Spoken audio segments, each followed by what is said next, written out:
गोविंदा, जिनका नाम 90 के दशक की बॉलीवुड फिल्मों का पर्याय रहा है, पिछले कई वर्षों से बड़े पर्दे से दूर रहे हैं। एक समय था जब उन्होंने कुली नंबर 1, हीरो नंबर 1, दुल्हे राजा और हसीना मान जाएगी जैसी फिल्मों से सिल्वर स्क्रीन पर राज किया। उनके अभिनय की ऊर्जा, संवाद, अदायगी, कॉमिक टाइमिंग और मास अपील ने उन्हें आम दर्शकों का हीरो बना दिया था। लेकिन आज जब सिनेमा का परिदृश्य तेजी से बदल रहा है और डिजिटल प्लेटफॉर्म्स का युग आ चुका है, गोविंदा जैसे बड़े सितारे भी हाशिए पर नजर आते हैं। हाल ही में गोविंदा की पत्नी सुनीता आहूजा ने एक इंटरव्यू में उनके करियर में आई गिरावट को लेकर बड़े खुलासे किए हैं।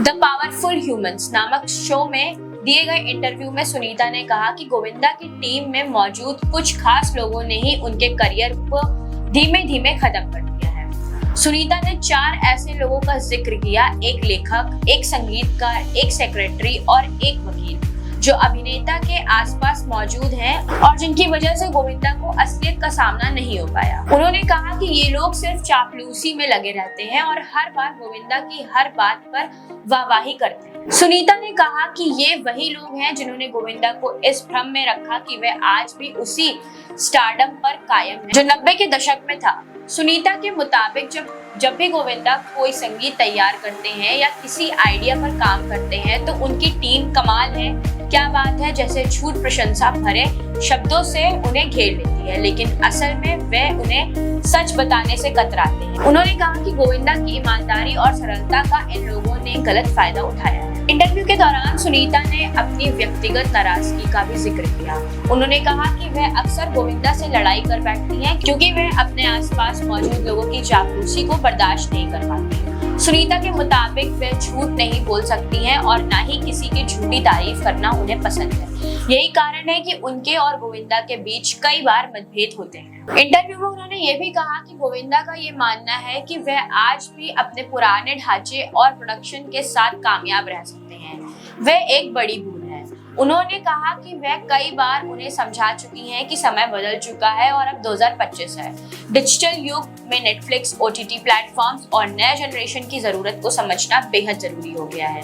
लेकिन गोविंदा अब भी पुराने वाह प्रोडक्शन के ढांचे में ही जमे हुए हैं। सुनीता का मानना है कि जब तक गोविंदा अपने आसपास के इन 4-5 लोगों से खुद को अलग नहीं कर लेते और एक नई सोच को अपनाने की दिशा में कदम नहीं उठाते, तब तक वे दोबारा अपने करियर को नई दिशा नहीं दे पाएंगे। उन्होंने ये भी कहा कि गोविंदा के पास जबरदस्त टैलेंट है, लेकिन उनके चारों ओर मौजूद ये लोग उन्हें आगे बढ़ने से रोक रहे हैं। एक वक्त था जब गोविंदा के नाम पर सिनेमा घरों में टिकटें बिकती थी और दर्शकों के लिए वे महज अभिनेता नहीं बल्कि मनोरंजन की गारंटी थे।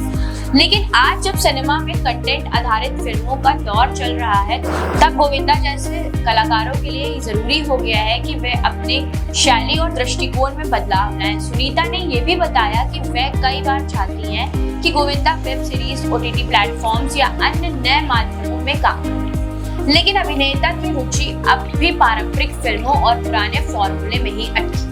उनकी बातों से ये भी स्पष्ट होता है कि गोविंदा के करियर का ग्राफ गिरने की वजह से केवल इंडस्ट्री या बाहरी परिस्थितियां ही नहीं बल्कि उनके अपने फैसले और उनके आसपास का सर्कल भी इसके लिए बराबर जिम्मेदार है। गोविंदा के करियर में एक वक्त ऐसा भी आया था जब उन्होंने राजनीति में भी कदम रखा था, लेकिन वहां भी वे लंबे समय तक सक्रिय नहीं रह सके।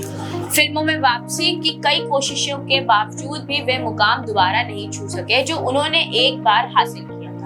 2019 में आई उनकी फिल्म रंगीला राजा भी बॉक्स ऑफिस पर बुरी तरह फ्लॉप रही, जिसके बाद वे पूरी तरह से फिल्मी दुनिया से दूर हो गए। इस पूरे प्रकरण से एक बात तो साफ है कि एक कलाकार चाहे जितना भी प्रतिभाशाली क्यों ना हो, अगर उसे सही मार्गदर्शन ना मिले, अगर वह समय के साथ ना बदले और अगर उसके अलावा आसपास ऐसे लोग हैं जो सच से ज्यादा चापलूसी को तवज्जो देते हैं, तो उसका करियर प्रभावित हुए बिना नहीं रह सकता। गोविंदा का मामला भी शायद इसी का एक बड़ा उदाहरण है। आज भी उनके लाखों फैंस हैं जो उन्हें पर्दे पर देखना चाहते हैं, लेकिन सुनीता की कही बातें अगर गंभीरता से ली जाएं तो शायद अभिनेता को खुद में और अपने सर्कल में बदलाव लाकर फिर से एक नई शुरुआत करनी होगी। ऐसा नहीं है कि उम्र या दौर कोई बाधा है, लेकिन बदलाव की इच्छा और सही टीम ही एक कलाकार को दोबारा ऊंचाई पर ले जा सकती है। सुनीता की साफगोई और ईमानदार स्वीकारोक्ति से ये समझना मुश्किल नहीं है कि वह केवल एक पत्नी नहीं बल्कि एक शुभ चिंतक और बेहतर सलाहकार के रूप में गोविंदा के बेहतर भविष्य की कामना कर रही है। गोविंदा का अगला कदम क्या होगा ये तो वक्त बताएगा, लेकिन फिलहाल उनके आसपास के सर्कल और व्यक्तिगत निर्णयों पर फिर से विचार करने की जरूरत जरूर नजर आ रही है। आपकी क्या राय है ये हमें कमेंट बॉक्स में जरूर बताएं और ऐसी और खबरों के लिए देखते रहें द पेज 19।